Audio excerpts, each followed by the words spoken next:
L'événement s'est déroulé à l'auditorium du MEDEF, dans le 7e arrondissement de Paris, en présence de nombreuses personnalités françaises et chinoises issues des sphères publiques et privées. Après un panel d'échange en direct avec Beijing, qui réunissait experts français et chinois autour de la collaboration franco-chinoise en matière d'innovation technologique, 2 équipes biculturelles sont montées sur l'estrade pour recevoir leur prix.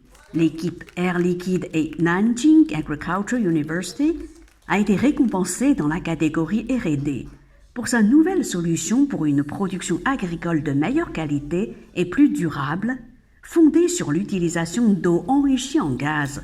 Et l'équipe M2I et Beijing Rebaiyuan Technology a été récompensée dans la catégorie produits innovants pour avoir mis au point une technique d'empêchement de reproduction sexuelle des insectes nuisibles sur la base de la diffusion de phéromones de synthèse, comme l'explique cette équipe à CGTN français.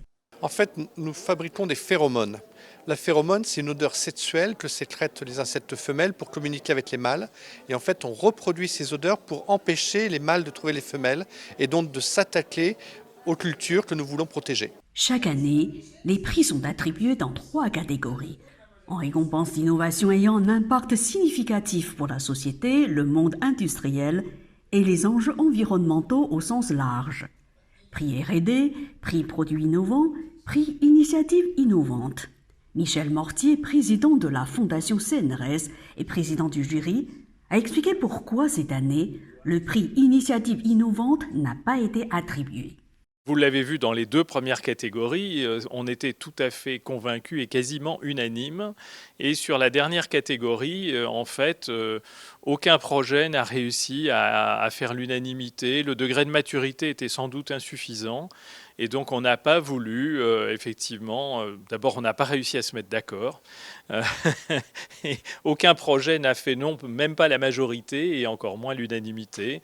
Et donc dans ces cas-là, je pense qu'il était plus raisonnable de leur donner une chance de progresser et de revenir avec nos conseils un peu plus tard, présenter leur projet. Enfin, Sybille Dubois-Fontaine, directeur général du comité France-Chine, a rappelé brièvement l'histoire de la création des prix de l'innovation des équipes franco-chinoises. Écoutez, il faut remonter à 2014, c'était l'année du cinquantenaire des relations diplomatiques entre la France et la Chine.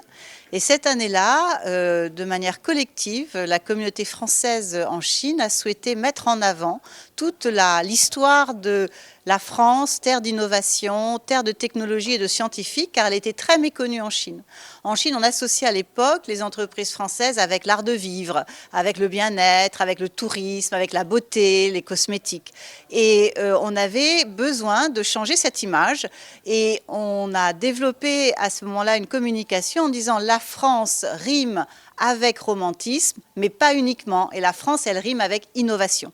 Et quand on a lancé ces prix, on les a lancés à Pékin, puis on a fait le tour de 7 villes de Chine. On est parti à Chengdu, on a rencontré Jean-Pierre Raffarin, on est parti à Shanghai, on est parti à Shenzhen, sur Hong Kong, à Xi'an, et on a présenté cette initiative pour pouvoir faire candidater des ingénieurs français et des ingénieurs chinois qui travaillaient ensemble à un projet de coopération sur l'innovation franco-chinoise.